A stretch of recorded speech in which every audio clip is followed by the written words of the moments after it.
આપણે lesson number 13 ની વાત કરીએ છીએ. લેસન નંબર 13 ની પ્રાથમિક વાત છે કે આપણે આના અગાઉના લેક્ચરની અંદર કરી અને આપણે જોયું કે સજીવની આસપાસ રહેલા જે અજૈવિક પરિબળો છે એ અજૈવિક પરિબળો એ સજીવ ઉપર અસર કરે છે. તો આજે આપણે જોવાનું છે કે કયા કયા અજૈવિક પરિબળો, કયા કયા નિર્જીવ પરિબળો છે એ સજીવ ઉપર એ સજીવ ઉપર અસર કરે છે. તો મુખ્ય અજૈવિક પરિબળોનો આપણે અભ્યાસ કરીએ તો એમાં પહેલું અને સૌથી મહત્વનું જે પરિબળ છે એ તાપમાન છે. કે તાપમાન એ પરિસ્થિતિ વિદ્યાનું સૌથી મહત્વનું પર્યાવરણીય પરિબળ છે. આપણને ખ્યાલ છે કે પૃથ્વી ઉપર સરેરાશ તાપમાન છે એ ઋતુઓ પ્રમાણે બદલાતું રહે. કે ઉનાળો હોય ત્યારે તાપમાન 40 ડિગ્રી સુધી પહોંચી જાય, 45 ડિગ્રી સુધી પહોંચી જાય, 47 ડિગ્રી સુધી પહોંચી જાય. જ્યારે શિયાળો આવે ત્યારે તાપમાન છે એ 10 ડિગ્રી સુધી કે 8 ડિગ્રી સુધી પહોંચી જાય. અને જ્યારે ચોમાસું આવે ત્યારે પણ તાપમાનની અંદર વધઘટ છે એ વધઘટ થતી રહે. એટલે કે સરેરાશ તાપમાન છે એ ઋતુઓ પ્રમાણે બદલતું રહે. વિષુવવૃત્તથી ધ્રુવીય વિસ્તારો તરફ આપણે જઈએ. વિષુવવૃત્ત એટલે પૃથ્વીની બરાબર વચ્ચેનો ભાગ, પૃથ્વીની બરાબર વચ્ચેથી પસાર થતી જે રેખા છે એને વિષુવવૃત્ત પ્રદેશ તરીકે ઓળખવામાં આવે અથવા ભૂમધ્ય રેખા તરીકે ઓળખવામાં આવે. તો વિષુવવૃત્તથી આપણે ઉત્તર ધ્રુવ તરફના વિસ્તારોમાં જઈએ અને સપાટ મેદાનના વિસ્તારોથી આપણે પર્વત શિખરો તરફ જઈએ તો તાપમાન છે એ ઘટતું જાય. એટલે કે વિષુવવૃત્તથી ધ્રુવીય વિસ્તારો તરફ જઈએ એમ તાપમાન છે ઘટતું જાય. વિષુવવૃત્ત પ્રદેશની અંદર મહત્તમ તાપમાન હોય અને ધ્રુવીય પ્રદેશની અંદર ઓછામાં ઓછું ન્યૂનતમ તાપમાન છે એ રહેલું હોય. અને સપાટ મેદાનના વિસ્તારો છે ત્યાંથી આપણે પર્વત શિખરો તરફ જઈએ.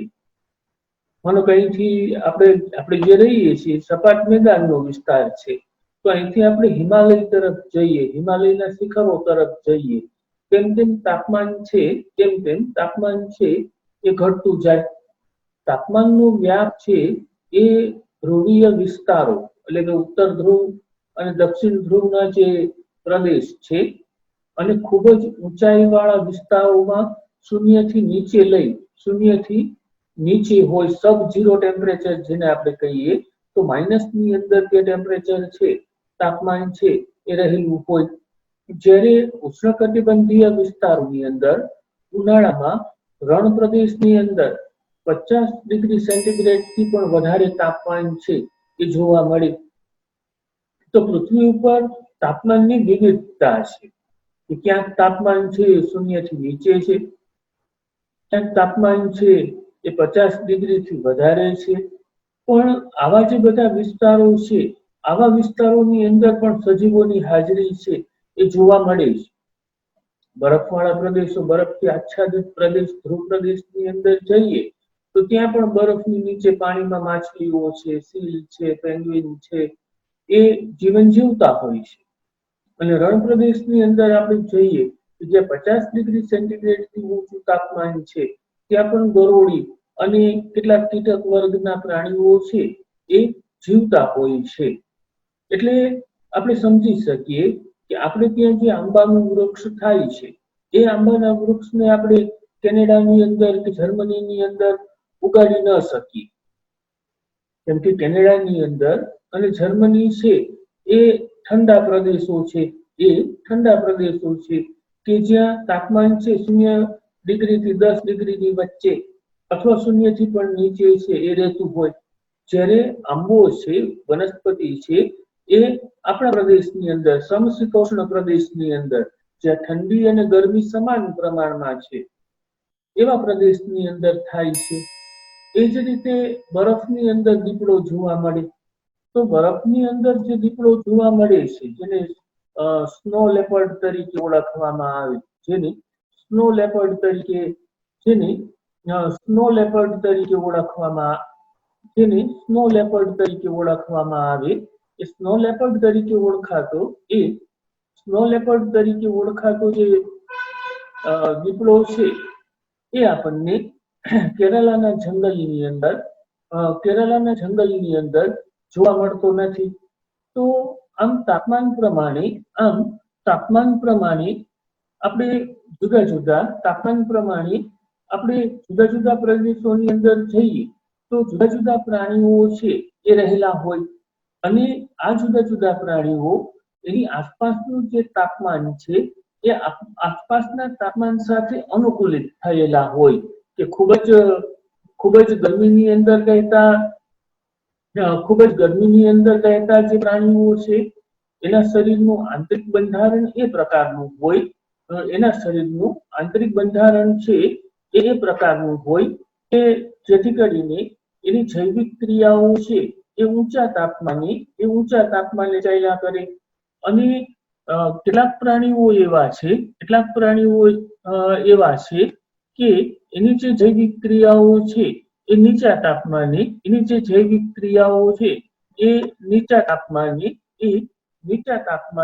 સતત ચાલ્યા કરે. તો તાપમાન સાથે સજીવો છે એ અનુકૂલિત થઈ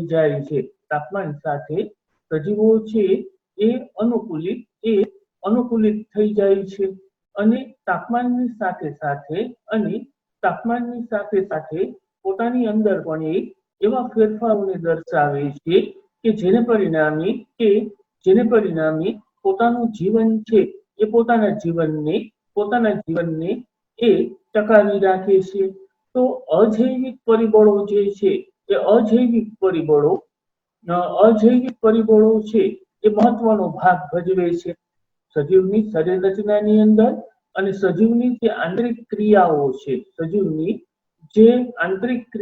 છે એ આંતરિક ક્રિયાઓની અંદર એનો મહત્વનો ભાગ છે, એ મહત્વનો ફાળો જોવા મળે છે. અને એને પરિણામે જ આંબાના વૃક્ષો છે એ કેનેડા અને જર્મની જેવા દેશોની અંદર ઠંડા પ્રદેશોની અંદર થતા નથી. અને બરફનો દીપડો છે એ કેરળના જંગલની અંદર જોવા મળતો નથી.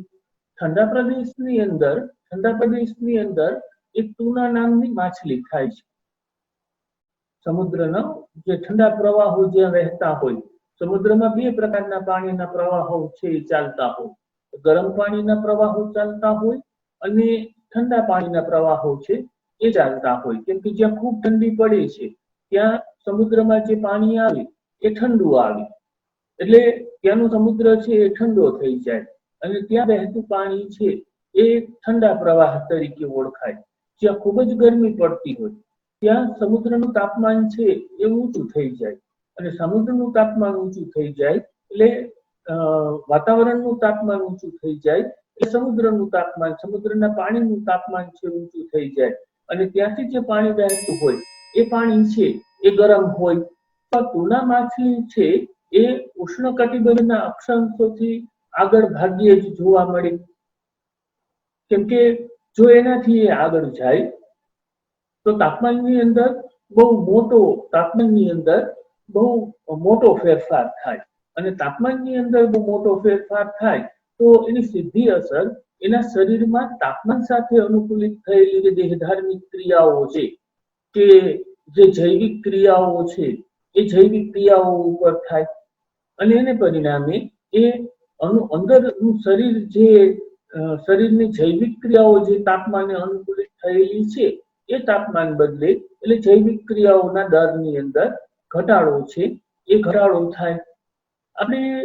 આપણને ખ્યાલ છે કે તાપમાન છે એ ઉત્સેચકોના ગતિવિજ્ઞાનને અસર કરે છે. ઉત્સેચકોના ગતિવિજ્ઞાન સાથે એ સંકળાયેલું છે.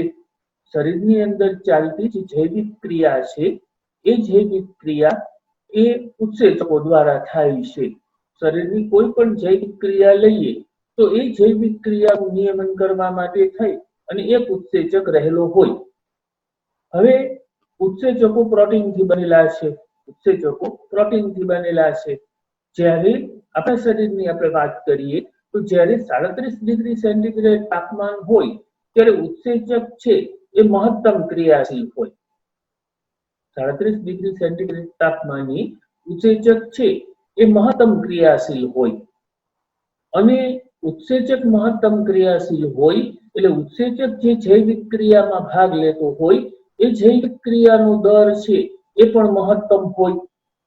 હવે માનો કે તાપમાન જેમ વધતું જાય અથવા તાપમાન જેમ ઘટતું જાય એમ ઉત્સેચકની ક્રિયાશીલતા ઉપર અસર થાય.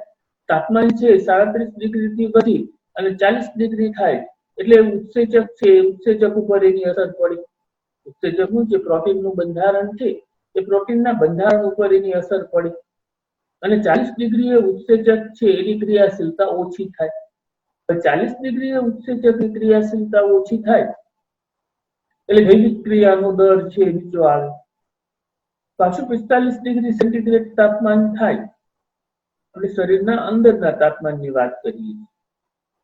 45 ડિગ્રી સેન્ટીગ્રેડ તાપમાન થાય તો 45 ડિગ્રી સેન્ટીગ્રેડ તાપમાને ઉત્સેચક લગભગ નિષ્ક્રિય થઈ જાય અને 50 ડિગ્રી તાપમાન થાય તો ઉત્સેચક છે એનું વિઘટન થઈ જાય. ઉત્સેચક છે એ વિનૈસર્ગીકૃત થઈ જાય, એ ડીનેચરલ થઈ જાય અને એને પરિણામે જૈવિક ક્રિયાઓ બંધ પડી જાય અને સજીવ છે એ મૃત્યુ પામે. એ જ રીતના 37 ડિગ્રી સેન્ટીગ્રેડથી નીચે તાપમાન જાય, માનો કે 37 ને બદલે 35 થઈ ગયું કે 34 થઈ ગયું તો પણ ઉત્સેચક છે એની ક્રિયાશીલતાની અંદર ઘટાડો થાય અને ઉત્સેચકની ક્રિયાશીલતાની અંદર ઘટાડો થાય એટલે જૈવિક ક્રિયાનો દર છે એ ધીમો પડે. એટલે તાપમાન છે એ શરીરની અંદર રહેલા ઉત્સેચક ઉપર અસર કરે છે અને ઉત્સેચક છે એ જૈવિક ક્રિયાના નિયમન ઉપર અસર કરે છે. તો આવી રીતે ઉત્સેચકોનો ગતિવિજ્ઞાન આવી રીતે એ કાઇનેટિક્સ ઓફ એન્ઝાઇમ છે. ઉત્સેચકોનું જે ગતિવિજ્ઞાન છે એને તાપમાન પ્રભાવિત કરે છે અને એના દ્વારા સજીવની જે આધારભૂત ચયાપચયની ક્રિયાઓ છે અને અન્ય જે દેહધાર્મિક ક્રિયાઓ છે એને એ પ્રભાવિત કરે છે.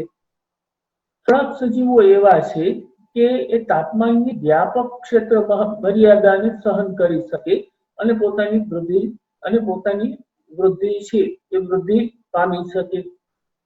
બહુ ઓછા સજીવો એવા છે કે જે ટેમ્પરેચરની બહુ મોટી રેન્જની અંદર જીવી શકતા હોય. એ 0 ડિગ્રીએ પણ જીવતા રહે અને 40 શિયાળામાં 0 ડિગ્રી ટેમ્પરેચર થઈ જાય તો એ જીવતા રહે અને ઉનાળામાં 40 ડિગ્રી સેન્ટીગ્રેડ તાપમાન થાય તો પણ એ જીવતા રહે. એટલે બહુ મોટી રેન્જમાં, બહુ વાઇડ રેન્જની અંદર સજીવો છે એ જીવી શકે. એટલે બહુ થોડા જ સજીવો તાપમાનની વ્યાપક ક્ષેત્ર મર્યાદાની અંદર વાઇડ રેન્જની અંદર જીવી શકે છે અને વૃદ્ધિ પામી શકે છે. તો તાપમાનની વાઇડ રેન્જની અંદર, ટેમ્પરેચરની વાઇડ રેન્જની અંદર જે સજીવો જીવે છે અને વૃદ્ધિ પામે છે એવા સજીવો છે એને યુરીથર્મલ સજીવ તરીકે ઓળખવામાં આવે. પણ મોટાભાગના સજીવો છે એ તાપમાનની ઓછી ક્ષેત્ર મર્યાદાની અંદર જીવે છે. મોટાભાગના જે પૃથ્વી ઉપરના જે સજીવો છે એ તાપમાનની બહુ ટૂંકી રેન્જની અંદર પોતાનું જીવન છે એ પસાર કરે છે. દાખલા તરીકે આપણે જોઈએ તો 20 ડિગ્રીથી 35 ડિગ્રી સેન્ટીગ્રેડ કે 15 ડિગ્રીથી 35 ડિગ્રી સેન્ટીગ્રેડની વચ્ચે જે જીવી શકે. 15 ડિગ્રીથી નીચે ટેમ્પરેચર જાય એટલે એની જૈવિક ક્રિયાઓ ધીમી પડવા લાગે અને ફરી પાછું 15થી વધારે 10 જાય એટલે જૈવિક ક્રિયાઓ બંધ થઈ જાય અને મૃત્યુ પામે. 35થી 40 ડિગ્રી સેન્ટીગ્રેડે એ જાય તો એની જૈવિક ક્રિયાઓ ધીમી પડવા માંડે અને 40થી 45 ડિગ્રી જાય તો એની જૈવિક ક્રિયાઓ બંધ થઈ જાય અને એ સજીવ છે એ મૃત્યુ પામે. એટલે મોટાભાગના જે સજીવો છે, મોટાભાગના જે સજીવો છે એ તાપમાનની ઓછી ક્ષેત્ર મર્યાદાની અંદર જીવી શકતા હોય છે. આવા સજીવોને સ્ટીનોથર્મલ સજીવ તરીકે ઓળખવામાં આવે કે તાપમાનની વાઇડ રેન્જની અંદર જે જીવી શકે, તાપમાનની વાઇડ રેન્જની અંદર વિશાળ ક્ષેત્રની અંદર જે જીવી શકે એને યુરીથર્મ તરીકે ઓળખવામાં આવે. અને તાપમાનની સાંકડી રેન્જની અંદર, શોર્ટ રેન્જની અંદર જે જીવી શકે એને એવા સજીવોને સ્ટીનોથર્મલ સજીવ તરીકે ઓળખવામાં આવે. એટલે જુદી જુદી જાતિઓનું જે ભૌગોલિક વિતરણ છે એ ખૂબ જ વધુ હદ સુધી એમની તાપીય સહનશક્તિ છે એના સ્તર ઉપર નિર્ભર કરે છે. વિવિધ જાતિઓનું ભૌગોલિક વિતરણ એ ખૂબ જ વધુ હદ સુધી એમના તાપીય સહનશક્તિના સ્તર ઉપર નિર્ભર કરે છે. કેટલાક ચોક્કસ વિસ્તારની અંદર જ કેટલીક ચોક્કસ વનસ્પતિઓ જોવા મળે. આ રણ પ્રદેશની અંદર ચોક્કસ પ્રકારની વનસ્પતિઓ જોવા મળી. ગીરના જંગલની અંદર ચોક્કસ પ્રકારની વનસ્પતિઓ જોવા મળી. આજ વડોદરા સુરત તરફ જાઓ તો ત્યાં ચોક્કસ પ્રકારની વનસ્પતિ જોવા મળે જે ગીરના જંગલમાં પણ ન હોય, કચ્છના રણની અંદર પણ ન હોય. તો સૌરાષ્ટ્રની અંદર કેટલીક વનસ્પતિઓ એવી છે કે જે માત્ર સૌરાષ્ટ્રની અંદર જ જોવા મળે. આમ જુદી જુદી વનસ્પતિઓનું જુદી જુદી જગ્યાએ વિતરણ થયેલું છે. એવું પ્રાણીઓમાં પણ છે. તો એને ભૌગોલિક વિતરણ તરીકે ઓળખવામાં આવે. હવે રણ પ્રદેશની અંદર રહેતું જે પ્રાણી છે એ રણ પ્રદેશની અંદર રહેતું પ્રાણી 50 ડિગ્રી સેન્ટીગ્રેડ તાપમાને પણ જીવી શકે, પણ એ વધારે નીચા તાપમાને ન જીવી શકે. એટલે એ પ્રાણીને આપણે લઈ આવીએ અને શિયાળાની અંદર અહીંયા રાખીએ તો એ પ્રાણી છે એ મૃત્યુ પામે. કેમ કે એની તાપમાન સહન કરવાની જે તાપમાનની જે એની સહન શક્તિ છે એનું સ્તર છે એ તૂટી ગયું. એટલે તાપમાન સહન કરવાનું જે સ્તર છે એ જુદી જુદી જાતિઓના ભૌગોલિક વિતરણ ઉપર અસર કરી છે. કે અમુક પ્રાણીઓ છે એ અમુક પ્રદેશની અંદર જ જોવા મળે. આ ધ્રુવ પ્રદેશના રીંછ છે તો એ ધ્રુવ પ્રદેશની અંદર જ જોવા મળે. પછી એને આપણે અહીંયા લઈ આવીએ અને જૂની અંદર રાખીએ તો અહીંયા એ ન જીવી શકે. એમ અહીંનું પ્રાણી છે એને આપણે ધ્રુવ પ્રદેશની અંદર લઈ જઈએ તો એ ધ્રુવ પ્રદેશની અંદર ન જીવી શકે. કેમ કે એની તાપીય સહન શક્તિનું સ્તર છે એ તાપીય સહન શક્તિનું તાપમાન સહન કરવાની જે શક્તિ છે એનું સ્તર છે એ તૂટી જાય છે. હમણાંના વર્ષોમાં જે કાર્બન ઉત્સર્જન થાય છે અને કાર્બન ઉત્સર્જનને પરિણામે જે ગ્લોબલ વોર્મિંગ તરીકે જેને આપણે ઓળખીએ છીએ કે પૃથ્વીનું તાપમાન છે એ સતત વધતું જાય છે. અને જો પૃથ્વીનું તાપમાન સતત આ રીતે વધતું રહેશે તો જાતિઓના વિતરણ ઉપર એની અસર થશે. જુદા જુદા ભૌગોલિક વિસ્તારની અંદર જે જાતિઓ રહેલી છે એ જાતિઓના વિસ્તરણ ઉપર મોટી અસર છે એ મોટી અસર થશે. અજૈવિક પરિબળ તરીકે આપણે તાપમાનની વાત કરી. હવે બીજા અજૈવિક પરિબળ તરીકે આપણે પાણી છે એની વાત કરીએ તો તાપમાન એ જે રીતના સજીવ જીવન ઉપર મહત્વની અસર કરે છે એમ સજીવોના જીવન ઉપર પાણી છે એ પણ અસર કરતું ખૂબ જ મહત્વનું પરિબળ છે. આપણને ખ્યાલ છે કે પૃથ્વી ઉપર જીવની જે ઉત્પત્તિ થઈ, પૃથ્વી ઉપર જે જીવનની ઉત્પત્તિ થઈ એ જીવનની ઉત્પત્તિ સૌ પ્રથમ પાણીની અંદર થઈ. સજીવોની શરૂઆતની અંદર ઉત્પન્ન થયા એ સજીવો પાણીની અંદર ઉત્પન્ન થયા. પાણી વગર પાણીની ગેરહાજરીમાં જીવન છે એ ટકી નથી શકતું.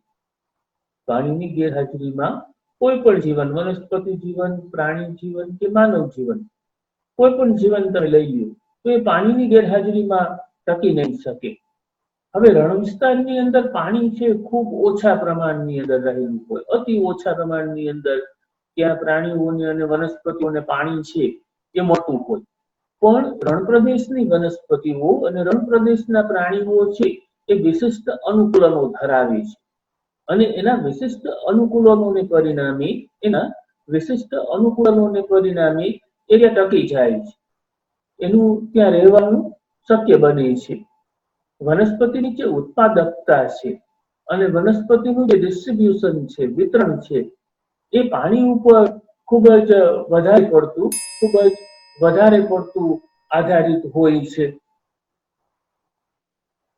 ખેતીવાડીમાં આપણે સાંભળતા હોઈએ છીએ કે વરસાદ ખેંચાય અને પૂરતા પ્રમાણમાં વરસાદ ન પડે તો મગફળીનું ઉત્પાદન છે એ ઘટી જાય, કે કપાસનું ઉત્પાદન છે એ ઘટી જાય.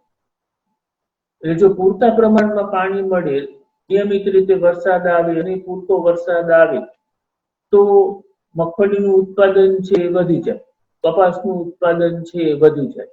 એટલે કે વનસ્પતિઓની ઉત્પાદકતા ઉપર, એની જે પ્રોડક્ટિવિટી છે એ પ્રોડક્ટિવિટી ઉપર પાણી છે એ મોટી અસર કરે છે.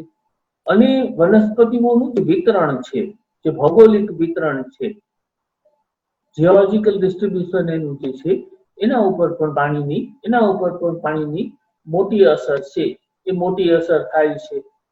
આપણને એમ લાગે કે પાણીની ગેરહાજરીમાં સજીવો છે એ દુખી થઈ જાય છે, અને જ્યાં પાણીની હાજરી છે, મહાસાગર છે, સરોવર છે, નદી છે, એમાં રહેવા વાળા સજીવો છે એને જલસા હોય, એને પાણીની જળ સંબંધી કોઈ પણ સમસ્યા જ એને ન હોય, પાણીને લગતી કોઈ પણ સમસ્યા જ ન હોય.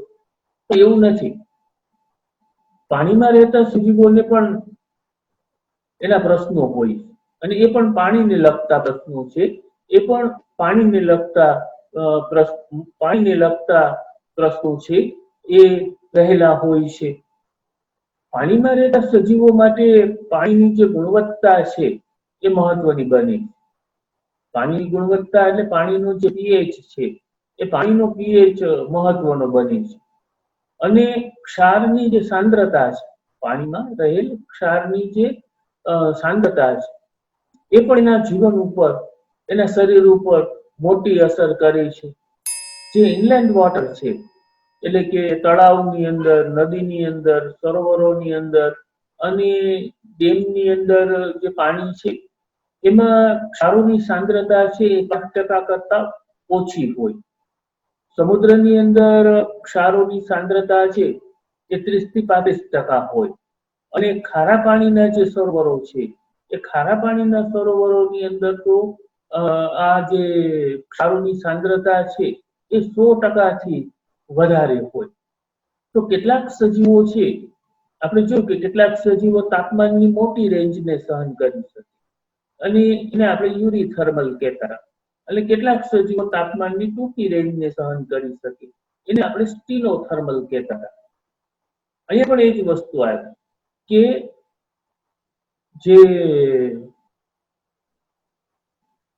ક્ષારતા છે, એટલે કે ક્ષારોની જે સાંદ્રતા છે, એની મોટી રેન્જની અંદર જે સજીવો જીવી શકે, એ સજીવોને યુરી હેલાઇન તરીકે ઓળખવામાં આવે. ક્ષારોની સાંદ્રતાની એક વિશાળ રેન્જની અંદર જે સજીવો જીવી શકે એને યુરી હેલાઇન તરીકે ઓળખવામાં આવે. અને ક્ષારોની સાંદ્રતાની ઓછી રેન્જની અંદર જે જીવી શકે એને સ્ટીનો હેલાઇન તરીકે ઓળખવામાં આવે. યુરી એટલે વિશાળ રેન્જ અને સ્ટીનો એટલે સાંકડી રેન્જ. પછી યુરી થર્મલ હોય કે યુરી હેલાઇન હોય, ત્યાં રેન્જ મોટી થઈ જાય. સ્ટીનો થર્મલ હોય કે સ્ટીનો હેલાઇન હોય, ત્યાં રેન્જ છે એ સાંકડી થઈ જાય. આ ઉપરાંત મીઠા પાણીના પ્રાણીઓ છે એ સમુદ્રની અંદર જીવી શકતા નથી, અને સમુદ્રના પ્રાણીઓ છે એ મીઠા પાણીની અંદર જીવી શકતા નથી. તો ત્યાં આશ્રુતિને લગતી સમસ્યાઓ છે, એ આશ્રુતિને લગતી સમસ્યાઓ આવે છે. તમે ખ્યાલ હશે કે બે અસમાન સાંદ્રતા ધરાવતા દ્રાવણોની જ્યારે અર્ધ પ્રવેશશીલ પટલ દ્વારા અલગ કરવામાં આવે ત્યારે ઓછી સાંદ્રતાથી વધુ સાંદ્રતા તરફ દ્રાવકના અણુઓ ગતિ કરે. મહત્વનું એ છે આકૃતિ એટલે ઓછી સાંદ્રતાથી વધુ સાંદ્રતા તરફ દ્રાવકના અણુ, દ્રાવ્યના નહીં, ઓછી સાંદ્રતાથી વધુ સાંદ્રતા તરફ દ્રાવકના અણુઓ છે એ ગતિ કરે. હવે મીઠા પાણીની અંદર જે સજીવ રહે છે એને પણ કેટલીક સમસ્યા છે.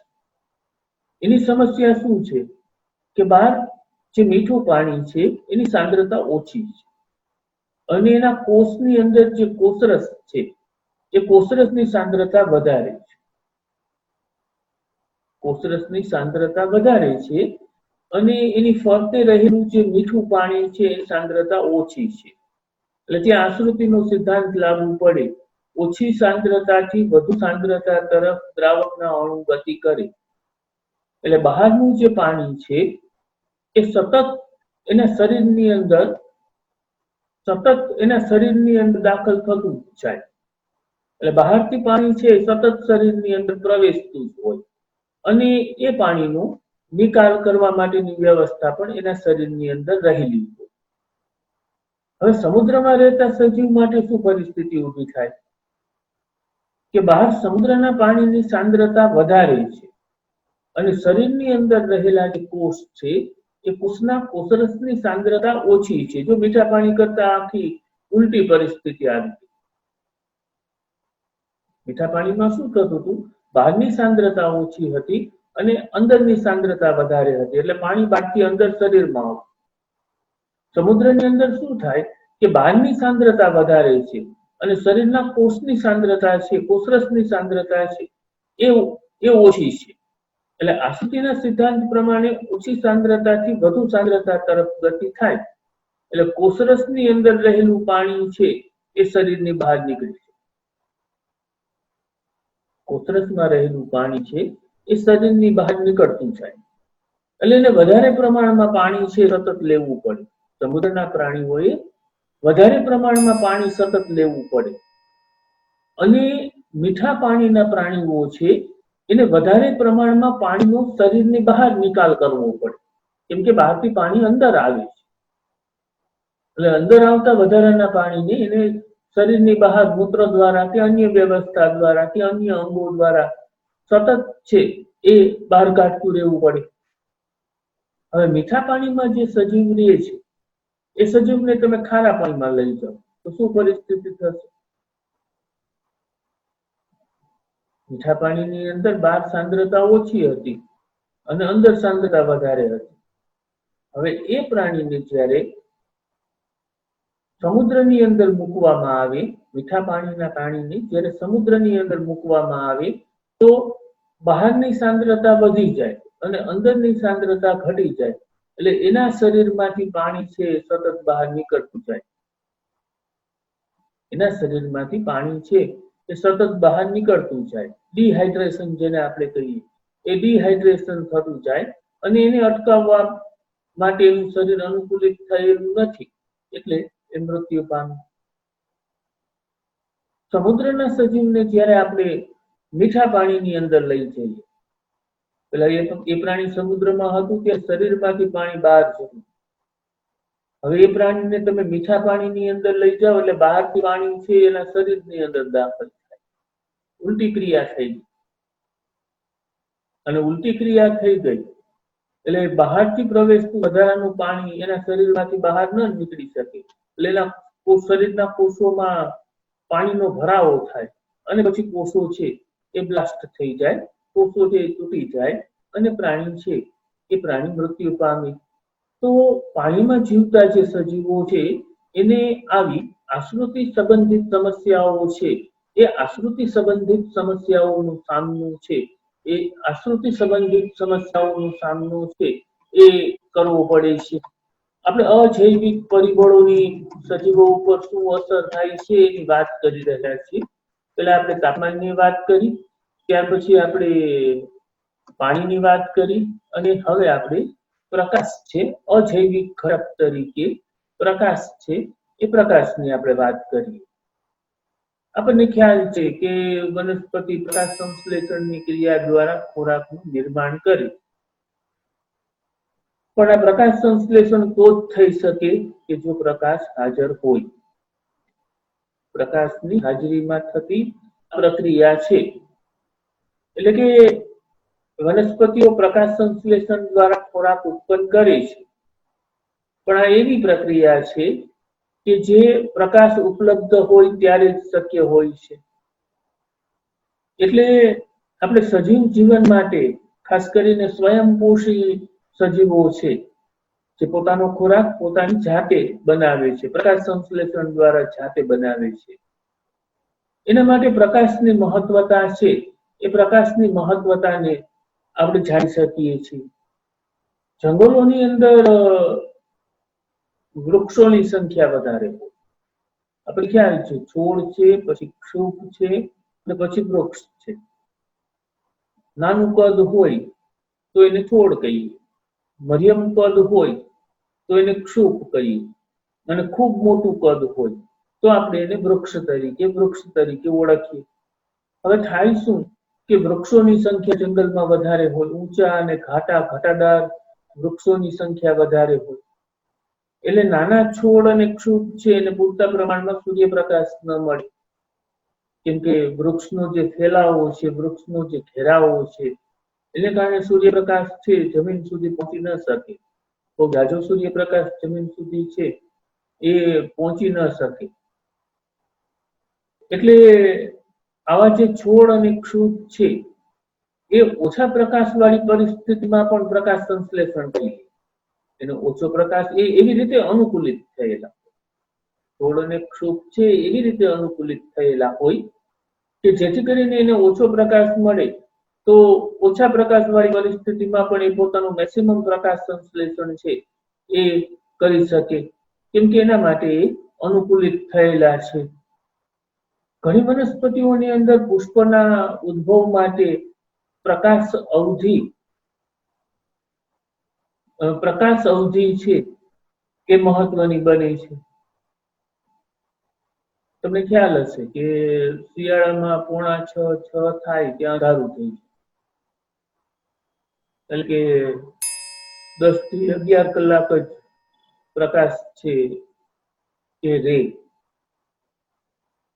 અને ઉનાળાની અંદર તમને ખ્યાલ હશે કે લગભગ 7:45 વાગ્યા સુધી અજવાળું હોય, એટલે કે 14 કલાક 14.5 કલાક સુધી પ્રકાશ છે એને પ્રકાશ અવધિ તરીકે, એને પ્રકાશનો સમયગાળો અથવા પ્રકાશ અવધિ તરીકે ઓળખવામાં આવે. પુષ્પના સર્જનમાં ઉપર આ પ્રકાશ અવધિ છે એ પ્રકાશ અવધિની અસર થાય છે. કેટલીક વનસ્પતિઓમાં શિયાળામાં જ પુષ્પ આવે, કેમ કે ત્યારે પ્રકાશ અવધિ ટૂંકી હોય, અને કેટલીક વનસ્પતિઓની અંદર ઉનાળાની અંદર જ પુષ્પ આવે, કેમ કે એની પ્રકાશ અવધિ છે લાંબી હોય. એટલે લાંબો સમય પ્રકાશ મળે તો જ પુષ્પ ઉત્પન્ન થાય એવી કેટલીક વનસ્પતિ છે, અને ઓછો સમય ટૂંકા ગાળા માટે પ્રકાશ મળે તો જ પુષ્પ ઉત્પન્ન થાય એવી પણ કેટલીક વનસ્પતિઓ છે એ રહેલી છે. આ આપણે વનસ્પતિની પ્રકાશ ઉપર અસરની વાત કરી.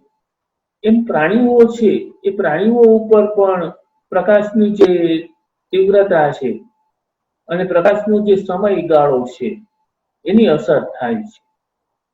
ઉનાળામાં પ્રકાશની તીવ્રતા વધારે હોય અને શિયાળામાં પ્રકાશની તીવ્રતા છે એ ઓછી હોય.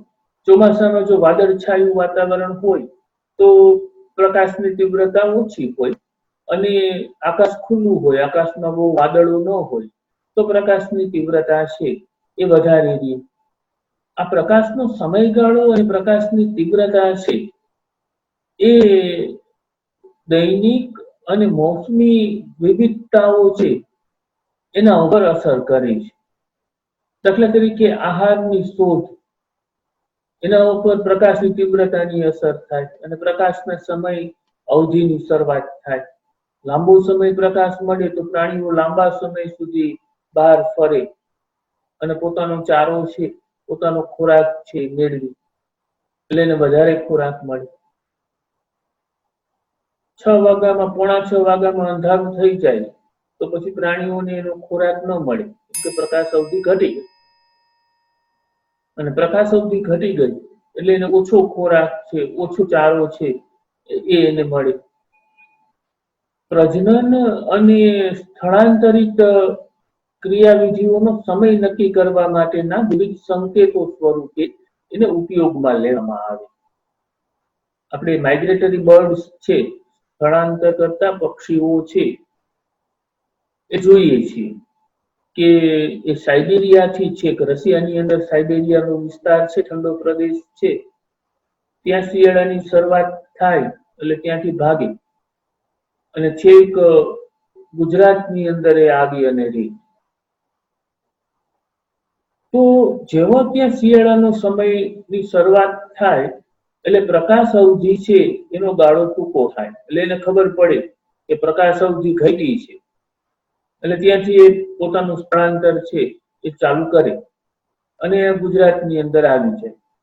શિયાળા પછી ઉનાળો આવે, ઉનાળામાં પ્રકાશ અવધિ વધી જાય. અહીંયા આવ્યા પછી એને એમ ખબર પડે કે પ્રકાશ અવધિ વધી ગઈ છે, ફરી પાછા અહીંથી એ ઉડે અને પાછા સાઇબેરિયા છે, સાઇબેરિયા વયા જાય, ત્યારે ત્યાં પણ ઉનાળો ચાલતો હોય એટલે ઠંડી છે એ ઓછી થઈ ગઈ. તો સ્થળાંતર કરવા માટે, માઇગ્રેશન માટે કે માઇગ્રેટરી બર્ડ્સ જે છે એ આ પ્રકાશ અવધિને આધારે પ્રકાશ અવધિને આધારે છે એ પોતાનું સ્થળાંતર છે, પોતાનું સ્થળાંતર છે એ નક્કી કરે છે. આ ઉપરાંત પ્રકાશની આ ઉપરાંત પ્રકાશ અને તાપમાન છે એ એકબીજા સાથે ગાઢ રીતે સંકળાયેલા છે. પ્રકાશ અને તાપમાન બંનેનો સોર્સ એ સૂર્ય જ છે. જેમ પ્રકાશ વધે, પ્રકાશની તીવ્રતા વધે એમ તાપમાન વધે, અને જેમ પ્રકાશ ઘટે, પ્રકાશની તીવ્રતા ઘટે એમ તાપમાન છે એ તાપમાન ઘટે. એટલે કે પ્રકાશ અને તાપમાન બંનેનો જે સ્ત્રોત છે, જે સોર્સ છે એ સૂર્ય છે. અને જમીન ઉપર પ્રકાશની ઉપલબ્ધિ તાપમાન સાથે ગાઢ રીતે સંકળાયેલી. જમીન ઉપર જો વધારે પ્રકાશ પડે, વધારે તીવ્રતા ધરાવતો પ્રકાશ પડે તો તાપમાન વધે, અને જમીન ઉપર જો ઓછી તીવ્રતા ધરાવતો પ્રકાશ પડે તો તાપમાન છે એ તાપમાન ઘટે. પણ પાણીની અંદર જે સજીવો રહે છે, મહાસાગરોની અંદર જે સજીવો રહે છે, એમાં સૂર્યપ્રકાશ છે 500 મીટરની ઊંડાઈ સુધી જ જઈ શકે. સૂર્યપ્રકાશ મહાસાગરોની અંદર 500 મીટરની ઊંડાઈ સુધી જ જઈ શકે, પછી ત્યાં પ્રકાશ જઈ શકતો નથી, એટલે આખું અંધકારનું ક્ષેત્ર છે, અંધકારનું ક્ષેત્ર આવ્યું. અને અંધકારના ક્ષેત્રની અંદર પણ પ્રાણીઓ રહેતા હોય છે. 1000 મીટરે પ્રાણીઓ રહેતા હોય, 5000 મીટરે પ્રાણીઓ રહેતા હોય, 10,000 મીટરની ઊંડાઈ સુધી પ્રાણીઓ રહેતા હોય, અને ત્યાં અંધકાર જ હોય. એ પ્રાણીઓને ખબર જ નથી કે સૂર્ય જેવું કંઈક છે, કેમ કે એ પ્રાણીઓ ઉપરની સપાટીએ ન આવી શકે. ઉપરની સપાટીએ આવે તો દબાણ ઘટે, શરીરનું અંદરનું દબાણ વધી જાય અને બહારનું દબાણ ઘટી જાય એટલે એના શરીર છે ફાટી જાય. અને ઉપરની સપાટી રહેલા પ્રાણીઓ છે વધારે નીચે જાય તો એનું શરીર વધારાનું દબાણ સહન ન કરી શકે, એટલે એના શરીર છે કચડાય છે. પણ ટૂંકમાં વધારે ઊંડાઈ રહેતા, જે અંધકારમાં રહેતા, જે સમુદ્રની અંદર અંધકારમાં રહેતા જે સજીવો છે, એને ખ્યાલ જ નથી કે સૂર્ય જેવો કોઈ શક્તિનો સ્ત્રોત છે એ આ પૃથ્વી ઉપર અસર કરે છે. પ્રકાશની એક બીજી વિશેષતા છે એની સ્પેક્ટ્રમ ક્વોલિટી, એટલે કે એનો જે વર્ણપટ છે એ વર્ણપટ મહત્વપૂર્ણ છે. કેમ કે સૌર વિકિરણના વર્ણપટની અંદર રહેલા જે અલ્ટ્રાવાયોલેટ કિરણો છે જેને યુવી તરીકે ઓળખવામાં આવે. એ અલ્ટ્રાવાયોલેટ કિરણો સજીવો માટે ખૂબ જ નુકસાનકારક. અલ્ટ્રાવાયોલેટ કિરણોને કારણે કેન્સર પણ થઈ શકે. અને અલ્ટ્રાવાયોલેટ કિરણો છે એ આપણા જનીન દ્રવ્યની અંદર વિકૃતિ છે એ વિકૃતિને પણ પ્રેરી શકે. અજૈવિક ઘટકો છે એ અજૈવિક ઘટકના છેલ્લા પરિબળ તરીકે આપણે જમીન છે, ભૂમિ છે, એ ભૂમિની વાત કરીએ, જમીનની કે ભૂમિની આપણે વાત કરીએ. પહેલા આપણે તાપમાનની વાત કરી, પછી આપણે પાણીની વાત કરી, પછી આપણે પ્રકાશ છે પ્રકાશની વાત કરી, અને હવે છેલ્લા અજૈવિક અસર કરતા પરિબળ તરીકે આપણે જમીન, જેને આપણે ભૂમિ તરીકે પણ સોઇલ તરીકે પણ ઓળખીએ છીએ. હવે વિવિધ જગ્યાએ જમીનની પ્રકૃતિ અને ગુણધર્મો છે એ જુદા જુદા હોય. ગીરના જંગલ બાજુના ખેતરોની અંદર આપણે જઈએ તો ત્યાંની જમીનની ક્વોલિટી જુદી છે. મહેસાણા તરફ જઈએ તો ત્યાંની જમીનની ક્વોલિટી છે એ જુદી છે. આપણી અહીંની જમીનની ક્વોલિટી છે એ જુદી છે. અને પાછા કચ્છના રણની અંદર જઈએ તો ત્યાં જમીનની ક્વોલિટી છે, જમીનની પ્રકૃતિ અને ગુણધર્મ છે એ પાછા બદલી જાય છે. તો આજે જમીનની પ્રકૃતિ અને ગુણધર્મ છે એના ઉપર આબોહવાની અસર થાય, ક્લાઇમેટની અસર થાય. અપક્ષયન પ્રક્રિયાઓ છે કે વિઘટનની જે પ્રક્રિયાઓ છે એની અસર થાય. જમીનની માટી છે એ એક જગ્યાએથી બીજી જગ્યાએ વહન પામી અથવા એક જગ્યાએ જામી જાય એની અસર થાય. તો આ બધા પરિબળો છે એ જમીનની પ્રકૃતિને અને જમીનના ગુણધર્મને, જમીનની પ્રકૃતિને અને જમીનના ગુણધર્મોની અસર કરે છે. કે આબોહવા, અપક્ષયન પ્રક્રિયા, માટીની એક જગ્યાએથી બીજી જગ્યાએ વહન પામી અથવા એનું અવસાદન થાય, જેને આપણે અવક્ષેપીકરણ કરી. તમે ટેસ્ટ ટ્યુબના એક દ્રાવણની અંદર બીજું દ્રાવણ નાખો તો ટેસ્ટ ટ્યુબના તળિયે અવક્ષેપ છે જમા થઈ જાય અને ઉપર પ્રવાહી છે. તો એ જે પ્રક્રિયા છે એને સેડિમેન્ટેશન તરીકે અથવા અવસાદન તરીકે ઓળખવામાં આવે. ભૂમિમાં પણ એ થતું હોય છે. ભૂમિની રચના છે એ કેવી છે, એના અણુઓ છે એકબીજા સાથે કઈ રીતે જોડાયેલા છે, એની અંદર રહેલા માટીના કણોનું કદ કેવું છે, કણો બધા ભેગા થઈ અને જે કણોનો સમૂહ બનાવે એ કણોનો સમૂહ છે એ કેવો છે, જમીનની અંતઃસ્ત્રણ ક્ષમતા તથા જલગ્રહણ ક્ષમતા છે એ કેવી છે. ઘણી જગ્યાએ આપણે કહીએ કે ઝરણું પાણી છે જમીનમાંથી બહાર ટપકતું હોય, તો પાણી જમીનમાંથી જે બહાર ટપકે એને અંતઃસ્ત્રણ ક્ષમતા તરીકે ઓળખવામાં આવે.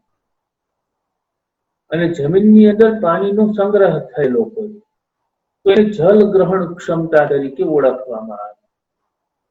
તો આ જે અંતઃસ્ત્રવણ ક્ષમતા અને જલ ગ્રહણ ક્ષમતા છે એ કોના ઉપર આધારિત છે, તો કે ભૂમિની રચના ઉપર આધારિત છે, માટીના કણોના કદ ઉપર આધારિત છે, કણોનું જે સામૂહિકકરણ થાય, સંગઠન બને એના ઉપર આધારિત છે. આ બધાની સાથે સાથે પીએચ છે, માટીનો જે પીએચ છે એ મહત્વનો છે. માટીની અંદર રહેલ ખનિજ દ્રવ્યોનું જે પ્રમાણ છે એ ખનિજ દ્રવ્યોનું પ્રમાણ મહત્વનું છે. અને જે તે જગ્યાનું ભૂતળ છે એ ભૂતળ એટલે જેને ટોપોગ્રાફી કહેવાય, એ ટોપોગ્રાફી છે એ મહત્વની છે.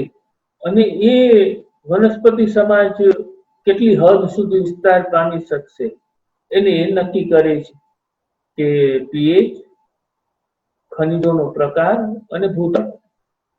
હવે અહીંના ભૂતળની વાત કરીએ તો આપણું સૌરાષ્ટ્રનું ભૂતળ છે એમાં નીચે પથ્થરો રહેલા હશે.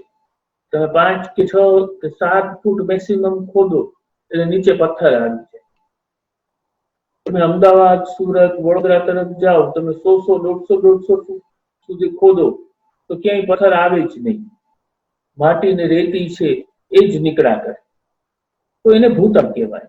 એને ભૂતળ કહેવાય કે એ ખડકાળ છે, એ કાંપનું બનેલું છે, એ રેતીનું બનેલું છે, એ કાદવનું બનેલું છે. તો આ ભૂતળ છે એ મહત્વનો ભાગ ભજવે. એટલે કે પીએચ, ખનિજ સંગઠન અને ભૂતળ છે એ કઈ હદ સુધી કોઈ પણ ક્ષેત્રનો વનસ્પતિ સમાજ છે એ પ્રસરશે, ફેલાશે એને નક્કી કરે. અને એ વિસ્તારમાં કેવા પ્રકારના પ્રાણીઓનું પણ પાલન પોષણ થઈ શકશે કે જે એના ઉપર આધાર રાખશે એ પણ છે એ નક્કી થઈ શકે. પાણીમાં રહેતા જે પ્રાણીઓ છે એટલે કે જલીય પર્યાવરણની અંદર રહેતા જે પ્રાણીઓ છે એ પાણીના તળિયે રહેલી જે જીવસૃષ્ટિ છે જેને નિતલસ્થ જીવસૃષ્ટિ તરીકે ઓળખવામાં આવે. જલજ નિતલસ્થ જીવસૃષ્ટિ તરીકે ઓળખવામાં આવે. એ પ્રાણીઓનો પ્રકાર નક્કી કરે છે. કેમ કે પ્રાણીઓને જે ખોરાક જોશે એ આખરે તો પ્રાણીઓ વનસ્પતિ પાસે જ ખોરાક માટે જવાના છે. તો તળિયે કયા પ્રકારની વનસ્પતિ છે, પાણીના તળિયે કયા પ્રકારની વનસ્પતિ છે, એના ઉપરથી કયા પ્રકારના પ્રાણીઓ એ પાણીની અંદર પોતાનું જીવન છે એને વ્યતીત કરશે એને એ નક્કી કરી છે. તો આ 4 મહત્વના જે અજૈવિક પરિબળો છે એ અજૈવિક પરિબળોની આજે આપણે ચર્ચા કરી.